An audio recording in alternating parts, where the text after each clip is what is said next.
Hey everyone, today I'm joined by Underoath. So the last time we talked, Spencer, you were about to put out the new album. You were super excited. That's right. Yeah. I could feel it, and now it's finally out. It is. The place after this one. I have two massive favorites off of this new record. I love Devil, and I love Shame, and I love Teeth. And there's a lot of good songs. Yeah, it's a fun record. I mean, we had a blast making it.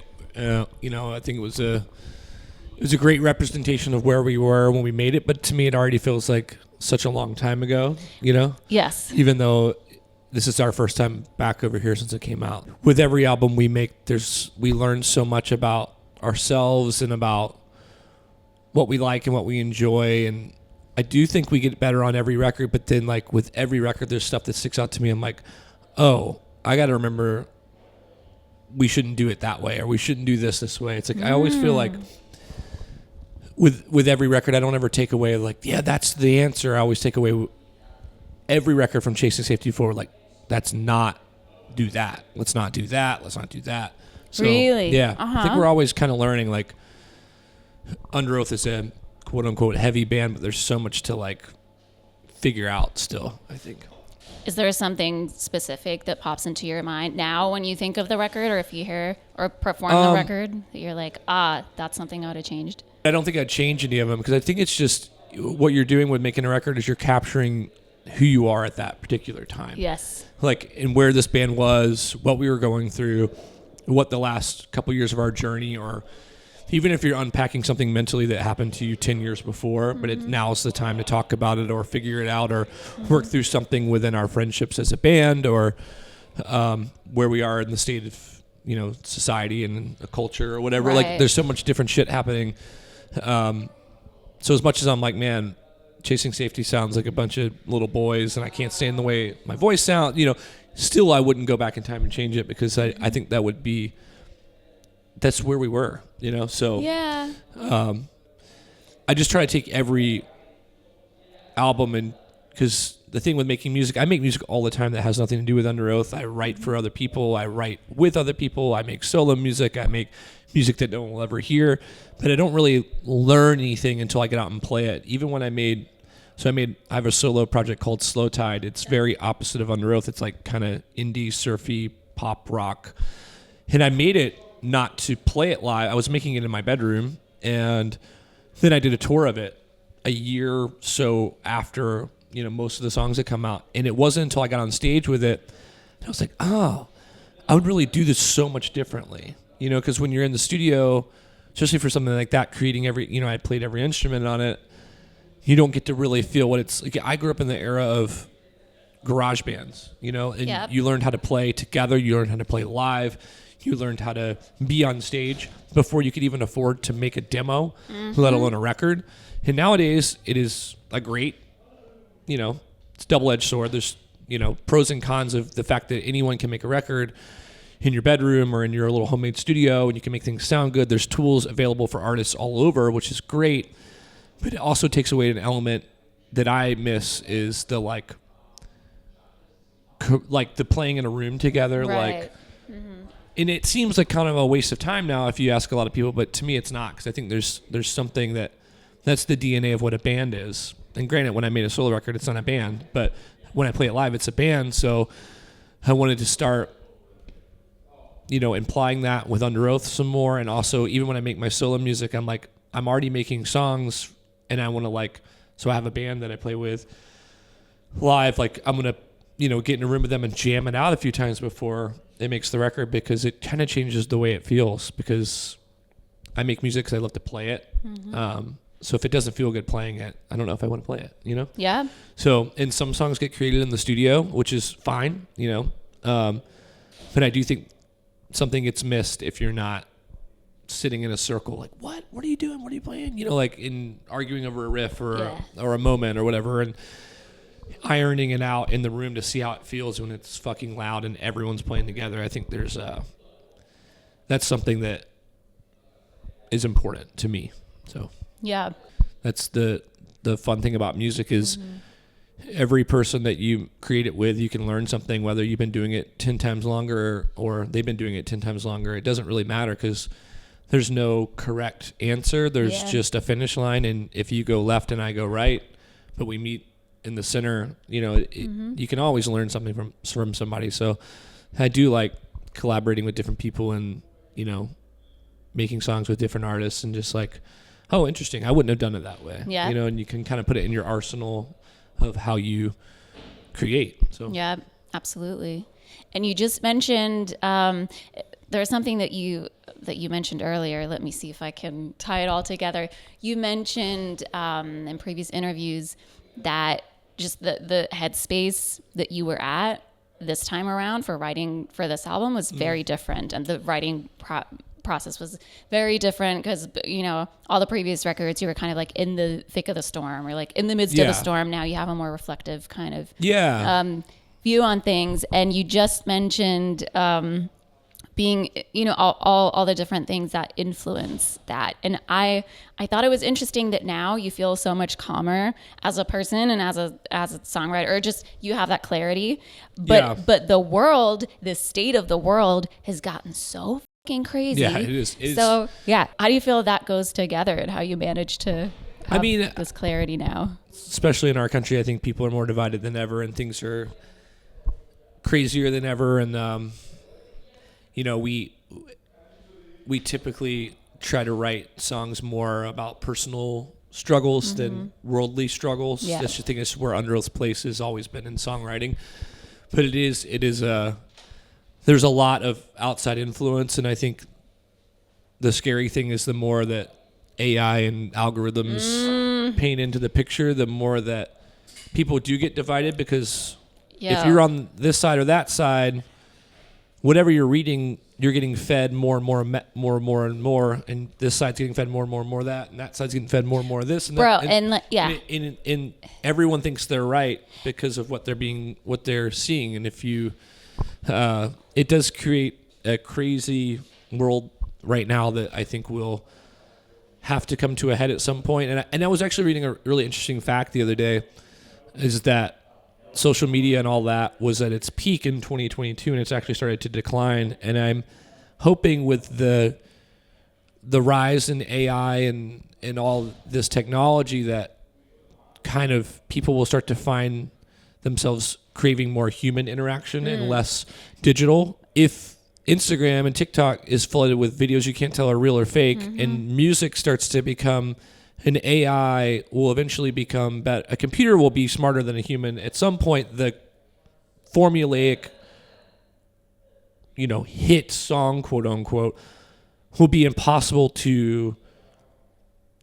It'll be impossible to make a better song than a computer at some point in our lifetime, to where I think that real art, I know I sound like an asshole, but people that make more avant-garde art, i.e. like the Radioheads of the world, in the, just the more experimental art, what art is really supposed to be, will start to shine, because I don't think those AI systems, and I don't think they'll be making music like that. I think it'll be going for, if I just saw a thing where Warner is signing AI they can mimic any of their artists that are already signed, all this crazy shit. I don't know what's going to happen, but my hope of it will be that when you pull out your phone, it's flooded with so much fake that humans are going to start to be like, fuck that. Like, I'd rather just go to the local coffee shop and have a conversation, or pick up a book, or go to a social gathering, or go to a live show and see that band that's making something that is so mind-blowing that I'm like, wow, I'm not craving that perfect chorus, perfect song, like a perfect song that I think what that kind of AI will be going for will be like, can't compete with that. So all the real artists and the real art starts to kind of shine, and people start to put down their devices, and less digital interaction and more physical interaction. That's my dream in my optimistic approach to it. Yeah. But I could easily, old me, and I could go the pessimistic route, and swing the other way too, and be very super negative about it, and think we're all doomed and everything's gonna fucking suck. But I'm trying to look at it as like, maybe it'll get so fucking flooded that these stupid apps won't fucking matter anymore, and what my digital profile won't mean shit because I've never paid attention to it anyway. I've never spent the time on it. I didn't want to. I don't like that. I don't like talking to a camera. I don't like pretending to be, oh, look at me. You know, I want to make music, and I want to connect with people, and the way we connect with people is on stage and in the room, and you know, people crowd surfing and we're in the crowd, or you know, like singing along. Like that's what I crave. I am seeing like an uptick of like some of the younger kids back on amps and falling in love with like the 90s grunge and like that shoegaze, quote unquote, whatever you want to call it. That word could go a million different ways, but you know, there's a noisier rock 90s leaning thing. I'm seeing it, the pendulum swing, and I love that because that's what I grew up on, and that's, you know, when I was living in New York when Underoath was broken up, what kind of made me fall back in love with music was that scene was kind of starting, like 20, you know, 12, 13, 14, 15, that era of like rock music with loud guitars and lots of pedals and, you know, sad vocals. So, you know, and I'm seeing that with this younger generation, and that gives me a lot of hope that things aren't going to just be like such a machine. It's such a machine. It's so like people can edit guitars the way they edit drums now, and you can detune everything in a computer, and you know, it's how much heavier can the heavy music be? It's like I want to feel scared again, like when I was growing up and like Converge would come on and it would frighten me a little bit. Not like oh, I'm scared, but like in like a what am I hearing? And then like bands like ISIS, I know that's a bad word to use, but they were a great band. If you ever heard of them, look them up. Their catalog's incredible, of like the experimental, beautiful guitar work, but still heavy and droney, and you feel like even seeing them in like a 200 cap room, I just would feel like I was like in a sea of, you know, it was just like that kind of stuff with heavy music. And you know, to each their own. I'm glad people are experimenting and doing things, but I'm seeing that some of the younger kids steering further away from the computer rock. I'm craving something real, I guess. Just me personally. Yeah. And I'm not dissing anyone. It's like I've heard a lot of stuff recently of bands that I didn't know, newer bands. I'm like, that's impressive. It's cool. But I'm hoping we'll start leaning away from computers. I think there's definitely something there that you're saying about how like once the pendulum swings one way, it could swing back the other way. So I think it always, I mean, you look at, you know, we were all alive through that boom of what they call nu metal. I don't want to offend anyone by saying that, but like the boom of Korn and Marilyn Manson and Limp Bizkit and, you know, Deftones and all that early Family Values shit. And it like really blew up, and then it kind of really died down. Not all the way down, but it died down for sure. And now it's like it's swung so far back up that these bands I'm seeing, you know, Korn and Limp Bizkit playing bigger shows than they ever have. And I think Marilyn Manson as well coming back onto the forefront of like the pendulum just kind of swings. And I feel like as an artist, if you just keep doing you and stop chasing trends and you just be yourself, keep going, make music that makes you happy, like it'll find its place. And some years the place might be up here, and some years it might be down here. And that's just the way the world is changing. It's not necessarily you if you keep going down the path that you believe in, and it'll always come back. You just don't give up, you know? It is a cyclical thing in the end, right? I think you guys with this album, you managed to find a really cool kind of balance between, I mean, you've always had kind of electronic elements, but combining that with the super heavy shit like Teeth. Yeah. I was wondering if you've played that live yet and how that landed with the audience. Underoath has a very bad habit of doing this. Is we start playing a song when it comes out, Teeth, for example, and by the time people start to catch on to it, because it always takes a while. Even in the early years, it would always take 6 months to a year before people would really catch on to a new song.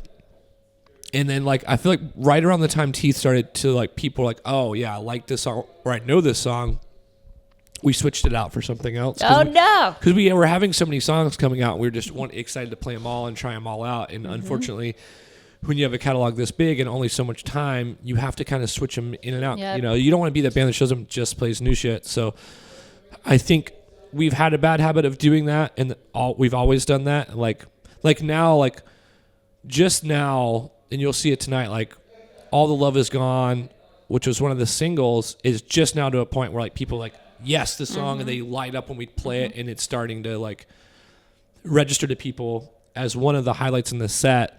Nice. When, you know, yeah, I think we would have switched it out already, but we were like, no, let's keep playing it. And now it's like, we were in Mexico, it was the loudest of the whole show pretty much. And then Guatemala and Costa Rica was the same. And then we get over here and we're supporting, and it's like one of the songs that's actually connecting with this younger audience, you know, that they know. So it's, I would like to play Teeth again, and I think we will, but we played it on the Chasing Safety tour in America, which is a weird one because it's so different from that.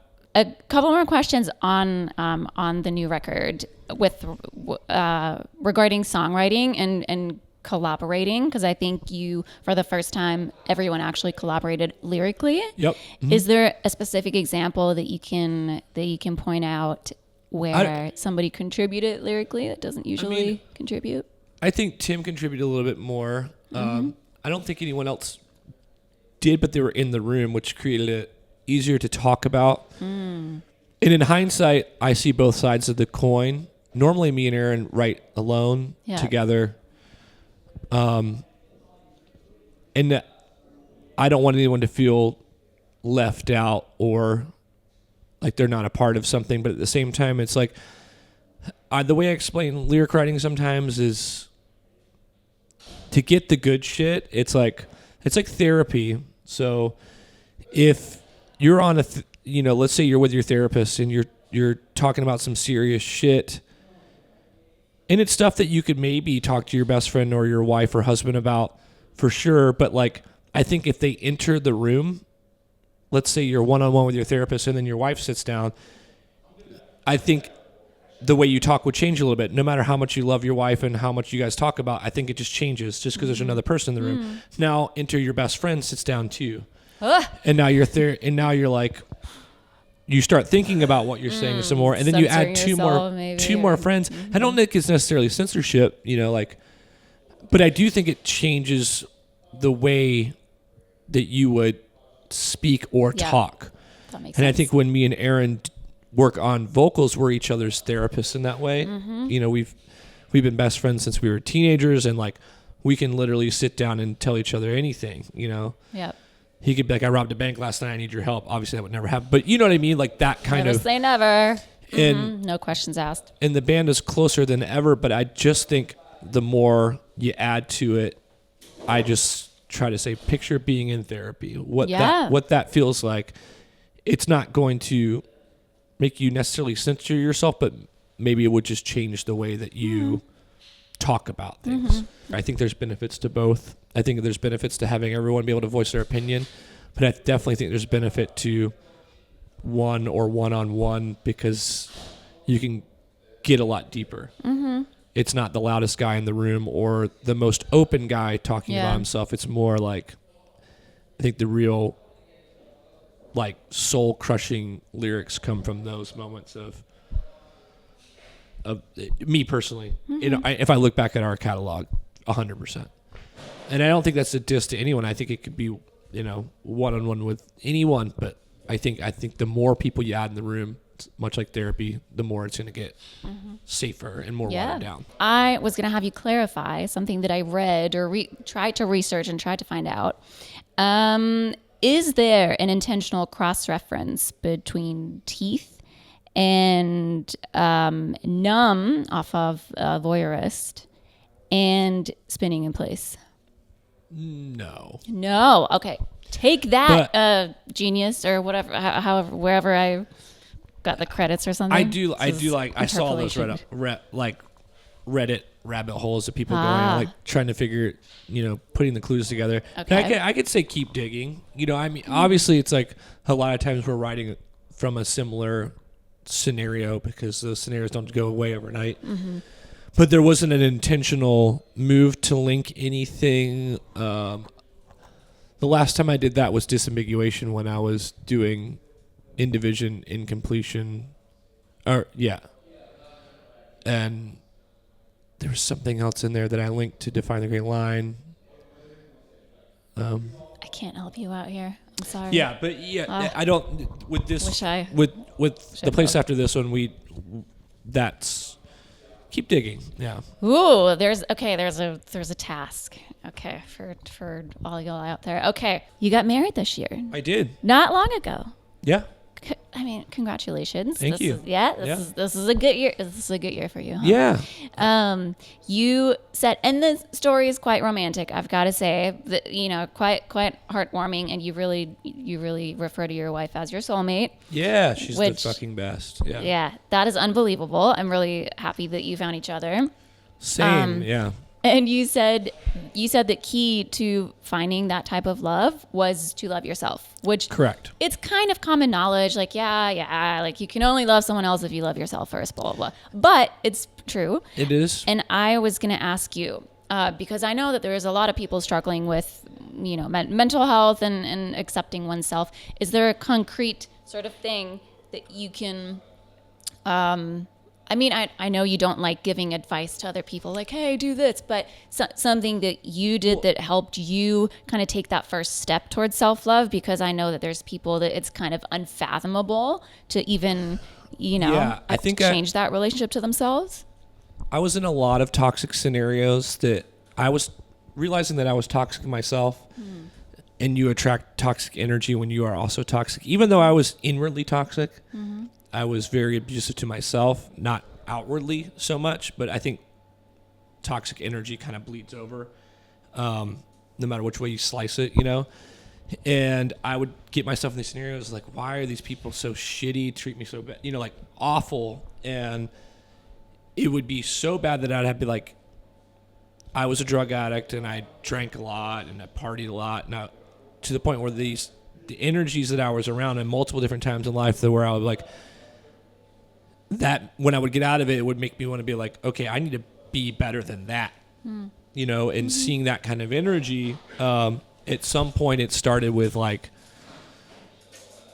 I knew I had to get off drugs. It wasn't fun anymore. It was killing me and ruining all of my friendships and my band mates. And, it was actually Underoath dissolving, and I went and did that project Sleepwave, and I hired a bunch of friends, and being around a bunch of people that were not worse than me, because I think I'd been an addict for longer, but at that moment were partying harder, and I had to be the adult and be like, and I was just like, this fucking sucks. Like, I can't do this anymore. I had to we really burnt the candle on both ends with that band, and I got home and it just started to slowly be like, okay, I got to make some changes. And when you start to make changes, you learn how to appreciate yourself and love yourself. And the story with my wife goes is that we met a long time before we officially got together, and it was like the best interaction I'd ever had in my life, and I kind of ran from it. And because I was in such a bad place still, I thought she was so rad. I respected her so much that I was like, oh, I'm going to fuck this up like I fuck up everything, because I'm still trying to get my shit together. And I kind of freaked out a little bit. And luckily the universe had a different plan, and we found each other, and it was the best thing ever. But I don't think that if, I beat myself up all the time for wasting that time, because we could have had more time together, But at the same time, I look at it and I go, but she got the best version of me, not the I'm trying to stay off drugs version of me, which is someone who's a little bit shady mentally, and when I'm not the kind of person that, I'm not like a liar or cheater or anything like that, but when you're hiding drug use, it's just shady. It's just a shady thing to do. And I think as much as I'm like, man, I wish I had those extra years with her, because she's the best thing that's ever happened to each other. Both of us feel that way. But I'm so glad she got the version of me of a real man, stand-up gentleman that's got his shit together, that I can be what what she gives to me, I can give to her because I'm in a good spot. I love myself and I love her. The shadiest shit in my life was always that drug use. And like, even when I was trying to get off of it, I'm still like sneaking it here and there. I'm like, it wasn't until I got like, man, I'm like years and years and years removed from this. Not even a thought of ever wanting to go back, and wasn't looking for anyone. And we stumbled across each other again and never looked back, So I do think you got to learn to love yourself, but I don't really have an answer for that or know how to explain that to anyone until they, a lot of my friends unfortunately didn't get to a point where they hit that wall where they're sick of it and needed to change because they're dead now because an overdose or, driving impaired or, whatever may have happened. And I think that that's the sad thing is like no one can tell you it's time to clean yourself up besides you. And you have to want it. And it's hard to want it when you're in it. Yeah. But I'm lucky that, I got to a point and out before the whole fentanyl thing hit too. Because I have friends that are... dude. Yeah, I heard about that. I have friends that are dead right now that weren't even huge partiers or drug addicts at all. Like they maybe dabbled. And I was someone that was an everyday user. And the only thing I can say is that I'm just a regular ass dude. If I can do it, I know anyone can do it. Because I was in really deep and... I did it and I had to ask for help. I asked Aaron for help. Aaron got me help. But there was a time you just have to make that decision yourself. Yeah. And unfortunately, I just think, or at least in my experience, no matter how many times people would tell me why and why I should and give me all these reasons and answers, like I didn't want to hear it. Yeah, no one can talk you into it. Yeah, and I don't. Yeah. I understand that. So I try not to preach to people. But if people... when we do our meet and greets and we do these things on our headlining shows, I have a lot of people ask me about it and talk to me about it. It might be one guy, it might be 10 guys per meet and greet, but I'm always like, feel free to come up and talk to me about it. I'll tell you my story. I'll share it with you, my story, but I can't tell you. Yeah. I'm never going to tell someone what they should do. I hope that everyone can get out the other side of it, and it's worth it. It's fucking awesome once you do, but I can't tell someone to because I had people telling me to the whole time, and I'd always walk away from those conversations like, fuck that guy. Who does he think he is better than me? Or, you know what I mean? That's because that's kind of the attitude you have when you're in it. So, last question. What music played at your wedding? What music played at my wedding? I had a celloist and a violinist during the ceremony, which they played Radiohead. Ooh. And my wife walked down to Lana Del Rey, and then they played something else. I can't remember what else they played. But yeah, I asked for Radiohead. And then our first dance was Sparks, Coldplay, first record, Parachutes. Fantastic record. I don't care what you say about Coldplay. Shit's rad.